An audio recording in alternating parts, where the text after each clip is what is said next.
আসসালামু আলাইকুম। আমি সবাইকে স্বাগত জানাচ্ছি।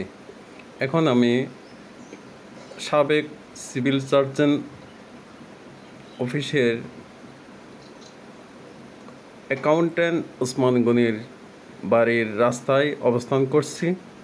আপনারা দেখছেন সম্প্রতি দুই পরিবারের মধ্যে সংঘর্ষ হয়েছে এই পথকে কেন্দ্র করে।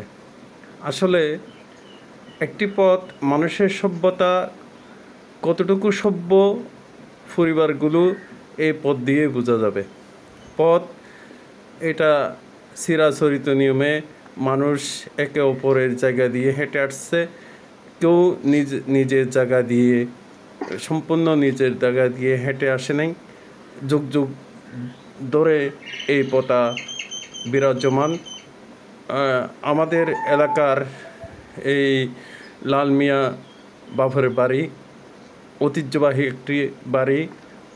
এই পরিবারগুলোতে অনেক সহায় সম্বল রয়েছে, এই যাদেরকে আমাদের এলাকায় সবাই সম্মান করে, অথচ এই সম্মানের মানুষগুলো এখন সমাজে কতটুকু নিচে নেমেছে আপনারা দেখেন।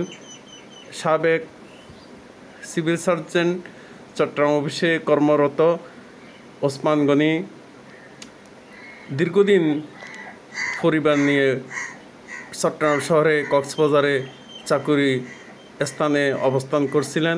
রিটায়ার্ড হওয়ার পরে সহায় সম্বল দিয়ে একটি বাড়ি তৈরি করছেন।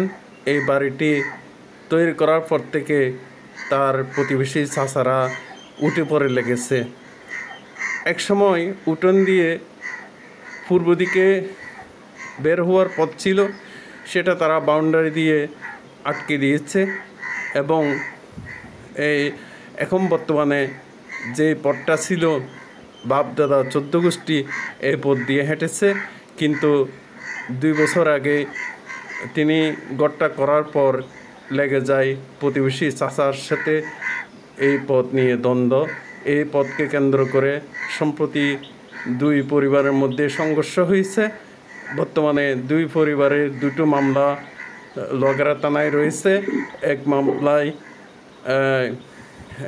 একজন অ্যারেস্ট হয়েছেন গতকাল রাতে 3টার দিকে।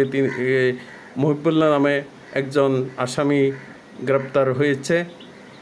আসলে দেখেন, একটা মানুষ হাঁটবে, মারা গেলে এই পথ দিয়ে হাঁটিয়ে করে লাশ বহন করে কবরস্থানে নিয়ে যাবে। মানুষের বিপদ আপদ সর্বদা লেগে থাকে। হয়তো একদিন কারো বাড়ি আল্লাহ না করুক এই অগ্নিকাণ্ডের ঘটনা ঘটছে, ফায়ার সার্ভিসের একটি গাড়ি কিভাবে যাবে সেটা চিন্তা করে নাই। বর্ষা মৌসুমে এই ঘরের পানি নিষ্কাশনের জন্য কোনো ব্যবস্থা রাখা হয়নি। তাই ওসমান গনি 5-6 মাস আগে একটা করে মামলা করেছে, কিন্তু মামলার বিজ্ঞ আদালতে মামলা বিচারাধীন থাকা অবস্থায় তারা আবার নতুন করে স্থাপনা তৈরি করে পথটি অত্যন্ত সংকীর্ণ শুরু করে ফেলছে, যা অমানবিক।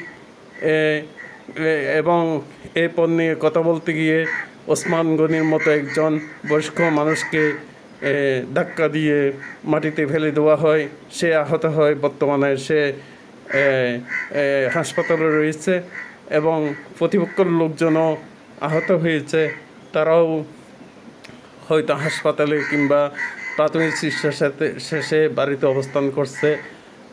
আসলে ব্যাপারটা আমাদের এলাকায় সুকসরি বাড়ি চৌধুরী পাড়া লালমিয়া বড় বাড়ি এই এলাকায় তমতম অবস্থা বিরাজ করছে। পুলিশ নজরদারি রাখছে, সর্বদা পুলিশ অত্যন্ত সতর্ক দৃষ্টিতে এই ঘটনাগুলো পর্যবেক্ষণ করছে।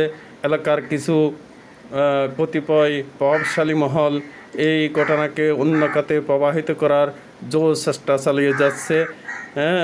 অনেক ফাতিনতা এই ঘটনার পেছনে জড়িত রয়েছে। তারা চায় এই বারিক চৌধুরী পাড়া একটি অশান্তি বিরাজ করুক। সর্বদা দুই পক্ষের মধ্যে এই সুবিধাবাদী দালালারা ওই উপকৃত হয়ে এসছে, কিন্তু পরিবারগুলো বুঝে না। হয়তো স্বল্প জ্ঞানের কারণে তারা বুঝে উঠতে পারে না।